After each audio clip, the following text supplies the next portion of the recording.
Hello friend, welcome back to my channel. तो आज की इस वीडियो में हम देखने जा रहे हैं कार्बन साइकिल। कार्बन क्या है? कार्बन एक एलिमेंट है जो हर एक चीज़ में होता है, चाहे वो लिविंग हो या नॉन लिविंग हो। जैसे कि कार्बन सी वाटर में होता है, एटमॉस्फेयर में प्रेजेंट होता है, कोल में होता है, सॉइल में होता है, लाइमस्टोन के फॉर्म में होता है और लिविंग थिंग्स में भी होता है। हर एक ऑर्गेनिज्म में कार्बन प्रेजेंट होता है। लेकिन ये कैसे होता है ऑर्गेनिज्म के अंदर? वो एंडोस्केलेटन के फॉर्म में हो सकता है, एंडोस्केलेटन में हो सकता है या एक्सोस्केलेटन में भी होता है। तो हमारी बॉडी के हर एक पार्ट में, हर एक हिस्से में कार्बन प्रेजेंट होता है। जैसे कि प्रोटीन हो, कार्बोहाइड्रेट हो, फैट, न्यूक्लिक एसिड, विटामिन हो, इन सब में कार्बन होता है। जो भी हम फूड खाते हैं उसमें भी कार्बन प्रेजेंट होता है। तो ऐसी कोई चीज़ नहीं है जिसमें कार्बन प्रेजेंट नहीं होता है। हर एक जो चीज़ जो लिविंग हो या नॉन लिविंग हो, दोनों में कार्बन प्रेजेंट होता है। ओके, यहाँ पर अगर हम देखेंगे प्योर कार्बन, तो प्योर कार्बन का एग्जाम्पल है डायमंड। ओके, डायमंड एक प्योर कार्बन का एग्जाम्पल है। देन अदर भी एग्जाम्पल है, वो है ग्राफाइट, कार्बोनेट एंड मिनरल, इनमें भी कार्बन प्रेजेंट होता है। तो हम यहाँ देख रहे हैं कार्बन साइकिल। कार्बन साइकिल दो फॉर्म में होती है। फर्स्ट है बायोलॉजिकल कार्बन साइकिल और सेकंड है जियोलॉजिकल कार्बन साइकिल। पहले हम देखेंगे biological carbon cycle. Biological carbon cycle में क्या होता है? एटमॉस्फेयर है, एटमॉस्फेयर में भी कार्बन प्रेजेंट होता है, लेकिन वो किस फॉर्म में होता है? CO2 के फॉर्म प्रेजेंट होता है। ओके, एज अ CO2 जो एटमॉस्फेयर में होता है। तो CO2 क्या होता है? गैस है। ये गैस क्या करते हैं? प्लांट लेते हैं CO2 को और अपना फूड बना लेते हैं फोटोसिंथेसिस की प्रोसेस के थ्रू। ओके, जब भी प्लांट CO2 को लेंगे तो क्या करेंगे? फोटोसिंथेसिस करेंगे और अपना फूड बना लेंगे ग्लूकोज के फॉर्म में, एनर्जी के लिए। ओके, तो यहाँ पे ग्लूकोज बना देते हैं प्लांट। ग्लूकोज में भी कार्बन प्रेजेंट होता है। तो यहाँ पे जो एटमॉस्फेयर में CO2 था वो कन्वर्ट हो गया है ग्लूकोज के फॉर्म में प्लांट के अंदर। जब भी इस प्लांट को अदर एनिमल्स खाते हैं तब क्या हो जाएगा? जो एटमॉस्फेयर में CO2 था वो प्लांट में आ गया है। देन वो कहाँ आ जाएगा? कंज्यूमर के पास। जो अदर एनिमल प्लांट को खाएंगे तो उनके अंदर क्या आ जाएगा?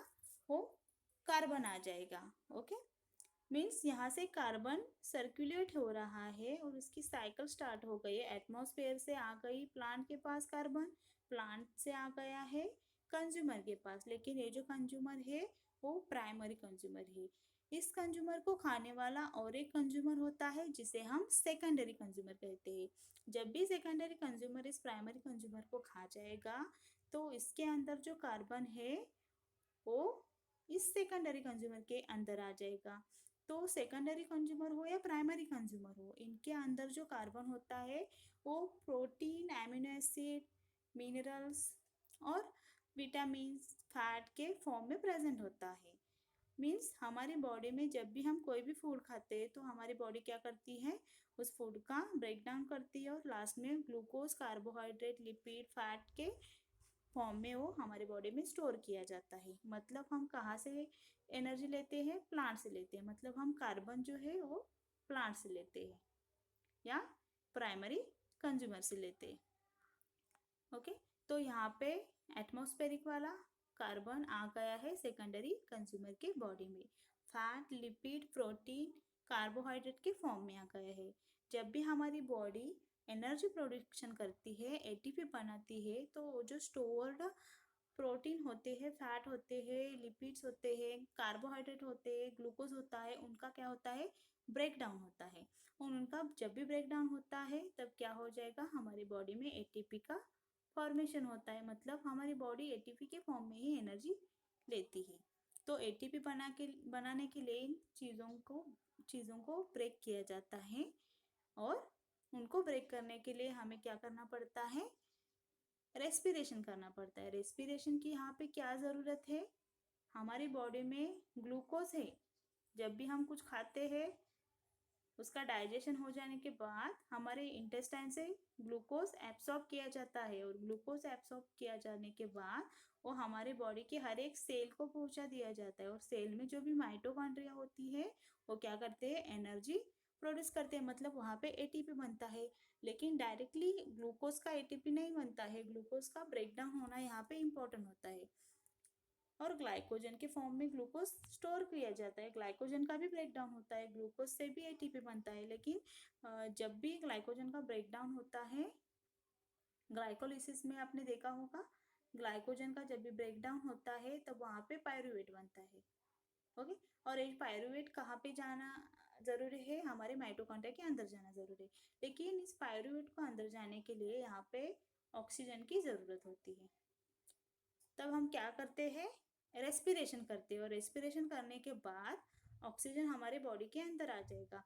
और बॉडी के अंदर आने के बाद ग्लाइकोजन का ब्रेकडाउन होगा, यहाँ से कुछ एटीपी फॉर्म हो जाएगी जिसको हम एनर्जी के रूप से क्या कर लेंगे, यूटिलाइज कर लेंगे।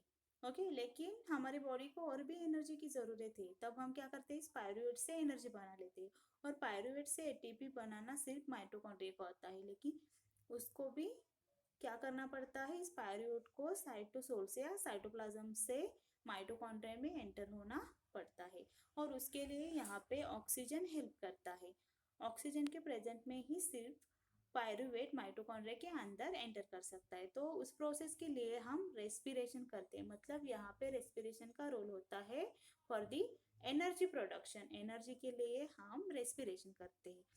तो रेस्पिरेशन जब हम करते हैं तो ऑक्सीजन हमारे बॉडी के अंदर आ जाएगा और हम बाहर फेंकते हैं CO2 को। तो ये CO2 कहाँ से आता है हमारे बॉडी में, जब भी हमारी बॉडी एनर्जी का प्रोडक्शन करती है, एटीपी को बनाती है, तो कैसे बनाती है, एक ग्लूकोज से एटीपी बनाती है, ग्लाइकोजन से एटीपी बनाते हैं। जब भी ग्लूकोज ग्लाइकोजन का ब्रेकडाउन होता है और एटीपी बनता है, तब हमारी बॉडी में क्या होता है, CO2 और H2O as a by product release हो जाते हैं।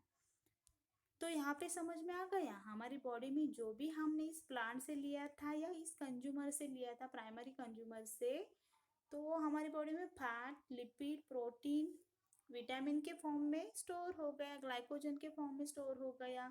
जो भी हम फूड खाते हैं वो ग्लूकोज के फॉर्म में स्टोर हो गया। लेकिन उस जब ग्लूकोज का ब्रेकडाउन होता है ऑक्सीजन के प्रेजेंस में, तब क्या हो जाएगा, हमारे बॉडी में CO2 और H2O फॉर्म हो जाएगा।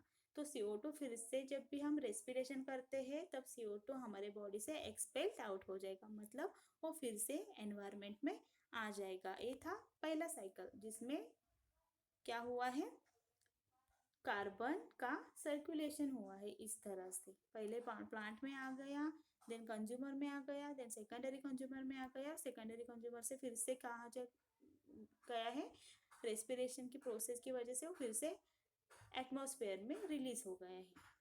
ये पहली साइकिल में हो गया। लेकिन जो दूसरी साइकिल है उसमें क्या होता है, कोई भी लिविंग थिंग्स क्या होती है, डेड हो जाती है, तो उसका डिकम्पोजिशन होता है। चाहे वो प्रोड्यूसर हो, प्राइमरी कंज्यूमर हो, सेकेंडरी कंज्यूमर हो, ये कभी ना कभी तो डेड हो जाएंगे। और डेड होने के बाद उनका क्या हो जाएगा, डिकम्पोजिशन हो जाएगा बैक्टीरिया के थ्रू। तो बैक्टीरिया क्या करता है, ऑक्सीजन लेता है ब्रेकडाउन करने के लिए, डिग्रेडेशन के लिए ऑक्सीजन की ज़रूरत होती है बैक्टीरिया को। ओके, एरोबिक बैक्टीरिया जो है वो ऑक्सीजन को यूज़ करते हैं और उस ऑर्गेनिज्म का या ऑर्गेनिक जो मटेरियल है उनका हम ब्रेक डाउन करते हैं। तो वहाँ से क्या करेंगे, CO2 रिलीज कर देंगे। ये दूसरा साइकिल है जहाँ पे क्या हो गया है, एनवायरमेंट से कार्बन आ गया है प्लांट के अंदर, कंज्यूमर के अंदर, सेकेंडरी कंज्यूमर के अंदर, और उसके बाद जब भी वो डेड हो गया है तो इसका बैक्टीरियल ब्रेक डाउन हो गया या डिग्रेडेशन हो गया, और डिग्रेडेशन होने के बाद यहाँ से कार्बन फिर से एनवायरमेंट में रिलीज हो गई in the form of the CO2। Okay, then next एक है प्रोसेस, उसमें क्या होता है, सपोज एक प्लांट है तो हम प्लांट के बहुत सारे जो पार्ट है, स्टेम है, उसको यूज करते हैं बर्निंग प्रोसेस के लिए, कंबशन के लिए इसके यूज करते हैं। जब भी ये बर्न करते हैं प्लांट के पार्ट, जब भी इसका कंप्लीट कंबशन हो जाता है तो CO2 रिलीज होता है। तो यहाँ पे जो कार्बन की बायोलॉजिकल साइकिल थी वो कंप्लीट हो गई। पहली साइकिल में हमने देखा एटमॉस्फेयर का कार्बन आ गया है प्लांट के अंदर, देन कंज्यूमर के अंदर, सेकेंडरी कंज्यूमर ने इस कार्बन को स्टोर कर दिया था ग्लूकोज ग्लाइकोजन के फॉर्म में, फिर से उसने क्या किया, उसको ब्रेक कर दिया एनर्जी के लिए, एटीपी के लिए, ऑक्सीजन को यूज करके in the process of respiration. Respiration के प्रोसेस में उसने क्या कर दिया, एनर्जी बना दिया, और एनर्जी बनाने के बाद यहाँ पे CO2 रिलीज कर दिया है रेस्पिरेशन के प्रोसेस में। देन सेकंड साइकिल में क्या होगा, जब भी ये सारे ऑर्गेनिज्म डेड हो जाएंगे तब इसका डिग्रेडेशन हो जाएगा, और डिग्रेडेशन होने के बाद यहाँ पे CO2 रिलीज हो जाएगा। और थर्ड जो प्रोसेस है उसमें कंबशन होता है। कंबशन हो जाने के बाद यहाँ पे लार्ज अमाउंट में CO2 एनवायरमेंट में रिलीज हो जाता है। इस तरह से जो कार्बन है उसकी साइकिल हमेशा शुरू रहती है। तो ये थी biological cycle of carbon. Next lecture में हम देखेंगे जियोलॉजिकल साइकिल ऑफ कार्बन। अगर ये वीडियो आपको अच्छा लगा है तो प्लीज़ मेरे चैनल को लाइक कीजिए, शेयर कीजिए और सब्सक्राइब कीजिए। Thank you.